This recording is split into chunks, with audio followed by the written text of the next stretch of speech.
For a decade now, we've delivered the news, studies, and stories you need to know to improve your health. We don't shy away from controversy like this episode where we debated the safety of the most widely used herbicide in the world, glyphosate.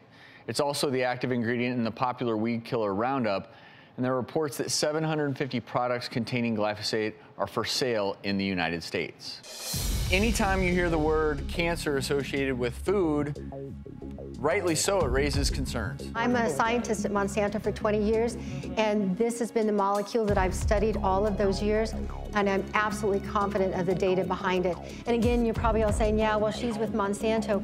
But again, don't take my word for it, because the regulatory agencies around the world for the past 40 years, looking at very comprehensive reviews, have come to that conclusion. We do have someone from sort of the alternative perspective. Many scientists who reviewed their research have declared it tobacco science, catching them red-handed, specifically designing their studies to avoid finding problems. There's different ways that we look at the data, and if we had any indication or any concerns about the safety of this product, we wouldn't be putting it out there. It was released this week that the levels of Roundup that's considered safe in drinking water causes endocrine disruption in human cells as well as toxicity. As a scientist, that is my job, to look at all those allegations that he brings up all the time. And I mean this very honestly, I am extremely highly confident in this product as a mom, and then I can back it up as a scientist.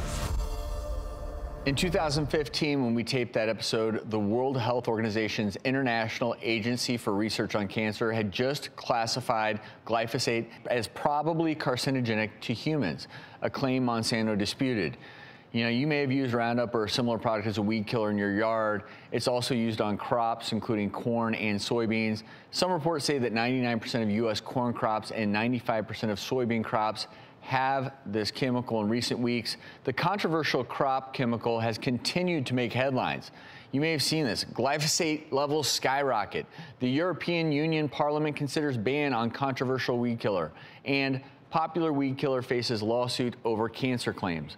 But what do these headlines really mean? That's what we're going to be talking about right now on the show. And we're going to start with the lawsuit alleging glyphosate led to non-Hodgkin lymphoma in certain individuals.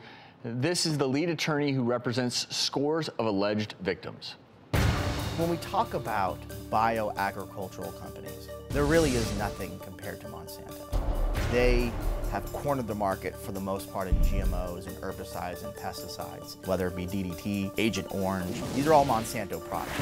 Roundup. It was originally patented in 1964, not as a herbicide, but actually as a substance used to descale industrial boilers. And then in 1974, Monsanto learned that it kills weeds. In the 90s, they started developing the GMO crops that were Roundup-ready crops, seeds that are resistant to Roundup, so you plant them and you can just spray Roundup without any worry about it killing the plant.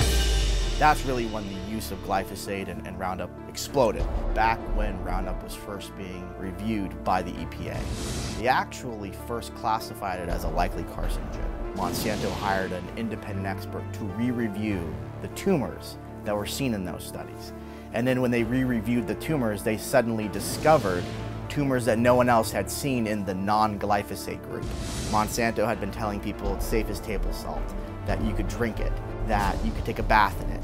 The more recent iteration of the concerns related to glyphosate really emerged following the IARC determination in March of 2015. Dozens of independent, well-recognized scientists, people who didn't have any connections to Monsanto or the chemical industry, studied glyphosate over the course of a year and ultimately decided it was a probable carcinogen.